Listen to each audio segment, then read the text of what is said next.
Hey, legends! Welcome to Pacific Fire, the channel where we burn the forgotten pages of World War II so you feel every second of it.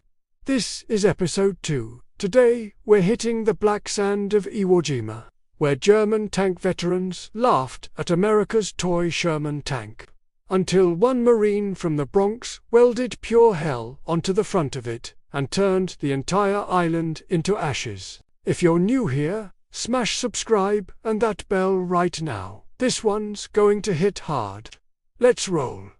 February 19th, 1945, 0900, Red Beach 2. Iwo Jima, black sand, red blood, and burning oil. Inside a half-collapsed Japanese blockhouse, a captured German naval officer, Oberleutnant Klaus Müller, watches the first wave of American armor crawl off the landing craft. He actually starts laughing. Mein Gott! Those are your tanks. He sneers to the Japanese colonel beside him. We called them Tommy Cookers in Africa. One shot and poof, Ronsons. Lights, first time, every time. The Japanese officers grin. They've spent 2 years turning this volcanic rock into the deadliest 8 square miles on Earth. They know the soft ash will swallow tracks. They know the Shermans are undergunned and under-armored. They think this fight is already over. They've never met a kid from the Bronx named Anthony D'Amato. February 23, 1945. D+4. Mount Suribachi is behind them, but the real meat grinder is just beginning. Sergeant Anthony P. D'Amato, -24. Brooklyn Navy Yard welder. Purple Heart already pinned from Saipan, stands next to his shot-up Sherman Cuddles. Track blown off. Turret jammed, hull full of holes. Every other tank in the company is either stuck or burning. D'Amato should be dead. Instead, he's pissed. He spots a Navy Seabees crew dragging a 700-pound Mark I flamethrower meant for an Amtrak that never made the beach. D'Amato doesn't ask permission. He just yells, "Gimme that thing, Chief." This war ain't over yet. 12 straight hours under mortar fire. Sparks, sweat, and curses. They cut out the bow machine gun, weld the flame nozzle straight through the glacis plate, and reroute the napalm tanks inside the hull.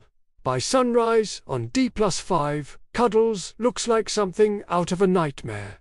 Scarred, scorched, and breathing fire. D'Amato slaps the turret and growls in pure New York. "Let S go remind these bastards why you don't mess with the United States Marine Corps." February 25, 1945, 0630. Hill 362A. The hill that's already eaten 2 Marine companies alive. Cuddles creeps forward through the ash. D'Amato rides half out of the hatch, shirt burned away, dog tags swinging. 50 yards out, a hidden Japanese 47mm gun fires. The shell screams past his head and explodes behind them. D'Amato doesn't even duck. 20 yards from the first cave, 30 Japanese soldiers wait inside, certain no tank can climb this high. D'Amato taps the gunner's shoulder. "Light, M up, zippo." Private Lauren Conn pulls the trigger. A 70-foot rope of pure hell erupts from the bow. White-hot at the core, orange wings, roaring like a freight train. It punches into the cave and keeps going. Men inside don't even have time to scream. The pressure wave blows burning bodies out the entrance like rag dolls. One burst, one cave gone. 21 more to go. From higher up the ridge, the laughing stops. All day long, Cuddles stalks the island like Judgment Day on tracks. Hill 362A. The meat grinder. Turkey knob. Cave after cave. Bunker after bunker. Some Japanese try to charge with satchel charges. They melt before they get close. Others stay inside and burn. The air smells like barbecue and avgas. Marines walking behind the tank stop shooting. They just follow in silence, stepping over what's left. At 14:37 hours, D'Amato spots the big one. Regimental command cave. 400 men, 75mm guns, Colonel Tadashi Omuro, himself, inside. Omuro has been screaming on the radio for permission to retreat. Permission denied. D'Amato takes the flame gun himself. 10 full seconds of trigger. The fire goes in white, comes out the back of the hill red. The entire ridge lifts off the ground from cooking ammunition. When the smoke clears, there's nothing left but a crater and a few pairs of boots still standing. 22 major strongpoints destroyed. Over 800 enemy dead by fire in one single day. 0 Marines lost while Cuddles was breathing. February 26, 1945. Dawn. Northern Iwo Jima is finally quiet. Cuddles sits spent, paint burned off, welds glowing. D'Amato is asleep on the turret roof, soot black except for the whites of his eyes.